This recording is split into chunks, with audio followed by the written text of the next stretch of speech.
Privacy on the internet is a big concern in today's world. Every day, huge corporations are trying harder and harder to harvest every little piece of info about you. From your favorite color to the girl you simp for on Twitch, they record literally everything.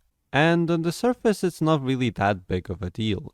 Like, why do I care if someone knows what I get off to?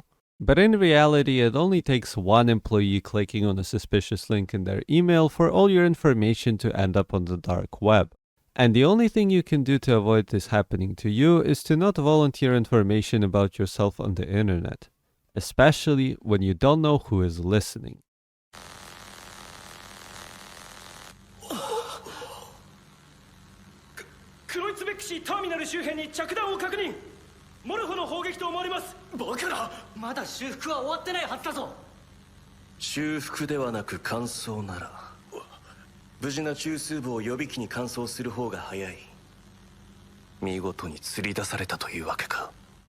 What if I told you that you can read any message anyone in the last year sent in any public OS channel for free? Enter Nekoha.moe, a website which, among other things, tracks messages in all 46 public OSU channels, saving them all into a database which anyone can access freely. All you have to do is to go to Nekoha.moe/log, enter the person's username, ID, the time frame, or the contents of the message, and voila!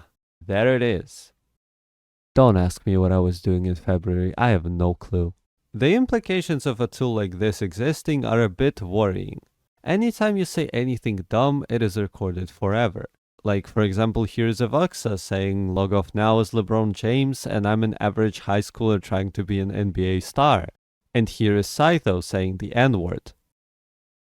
While in most cases having your messages be recorded is relatively harmless, if you're a top player or a YouTuber, something like this might land you in hot water. But getting cancelled is one thing, and getting doxxed is a completely different one. This guy legit put his fucking address in an OSU chat. I'm losing faith in humanity. So, on our list of possible problems right now, we have getting cancelled, getting harassed, and getting doxxed. Do you see why this website's existence is a problem yet? Now, imagine what happens when a predator finds out about this tool and decides to use it to find victims. Oh, would you look at that? It's as simple as typing an H number and pressing filter. This child is now in danger. So while yes, it might be interesting to find out who chats the most or which words are the most common, this tool has some serious implications if used by the wrong people.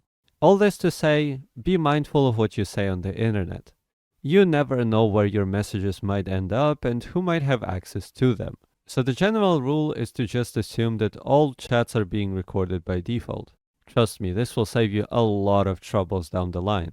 And lastly, a message to Nyaruku, who is the developer for this tool. Being a bit of a stats nerd myself, I can appreciate some cool graphs and interesting numbers. But that being said, you simply have to implement some sort of precautions against the things I mentioned because, well, it's all shits and giggles up until something bad happens, and considering the things you can do with your tool right now, something bad is definitely going to happen eventually. It's just a matter of time.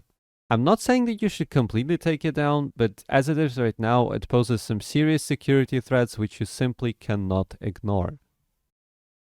And that brings me to the end of today's video. I know I haven't been posting much in the past month, but that was mostly due to me having university exams, so now that I'm all done with that, I plan on going back to my usual schedule, which was one video per week. I don't really know if that plan will work out, but I guess we'll just have to wait and see.